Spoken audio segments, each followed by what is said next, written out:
SIR মামলায় বেনজির নির্দেশ দিয়েছে সুপ্রিম কোর্ট। ভোটারদের নথি যাচাইয়ের কাজে যুক্ত করা হয়েছে বিচার বিভাগকে। এই পরিস্থিতিতে এবার জুডিশিয়াল অফিসারদের ঘাটতি মেটাতে প্রয়োজনে ওড়িশা ঝাড়খণ্ড থেকেও জুডিশিয়াল অফিসারদের নিয়োগ করা যেতে পারে বলে মঙ্গলবার নির্দেশ দিল সুপ্রিম কোর্টের প্রধান বিচারপতির বেঞ্চ। প্রধান বিচারপতি সূর্যকান্ত এদিন বলেন, হিসেব অনুযায়ী যদি একজন অফিসার দিনে 250টি আপত্তি নিষ্পত্তি করেন তাহলে 80 দিন লাগবে। সমস্ত সিভিল জজরা এবং যে সমস্ত সিভিল অফিসারের 3 বছরের অভিজ্ঞতা আছে আমরা তাদের কাজে লাগানোর অনুমতি দিচ্ছি। প্রয়োজনে ওড়িশা ও ঝাড়খণ্ড থেকে অবসরপ্রাপ্ত ও কর্মরত বিচারকদের অন্তর্ভুক্ত করা যেতে পারে। আমরা সেই রাজ্যগুলির হাইকোর্টের প্রধান বিচারপতিদের কাছেও অনুরোধ জানাবো। আমাদের মাননীয় চিফ জাস্টিস কলকাতা হাইকোর্ট একটা রিপোর্ট পাঠিয়েছে।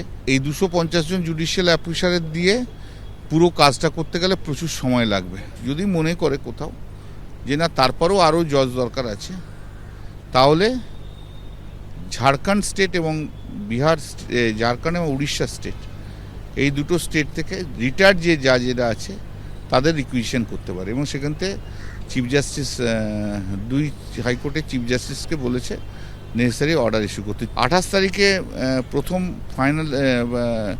ফাইনাল লিস্ট বেরোবে, কিন্তু তারপরও কন্টিনিউয়াসলি সাপ্লিমেন্টারি লিস্ট বেরোতে থাকবে।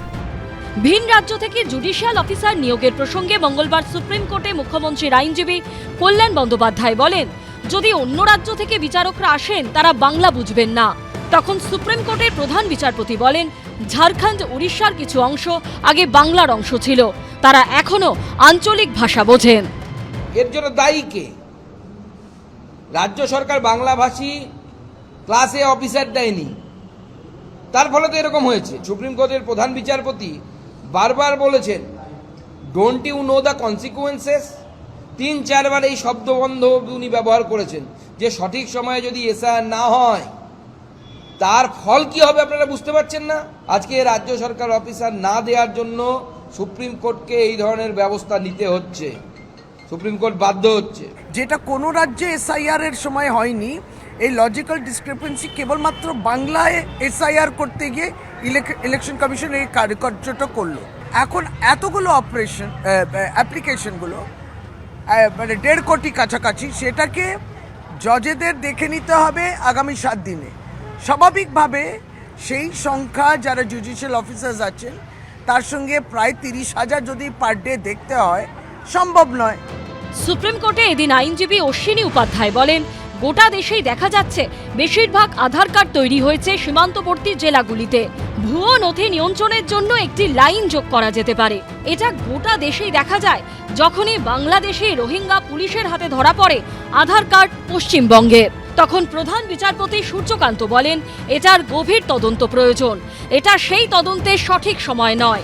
আইনজীবী অশ্বিনী উপাধ্যায় বলেন, আধার শুধু পরিচিতির জন্য। যদি মাননীয় বিচারক একটা মাত্র শব্দ যোগ করেন এটা পুরো স্পষ্ট হয়ে যাবে।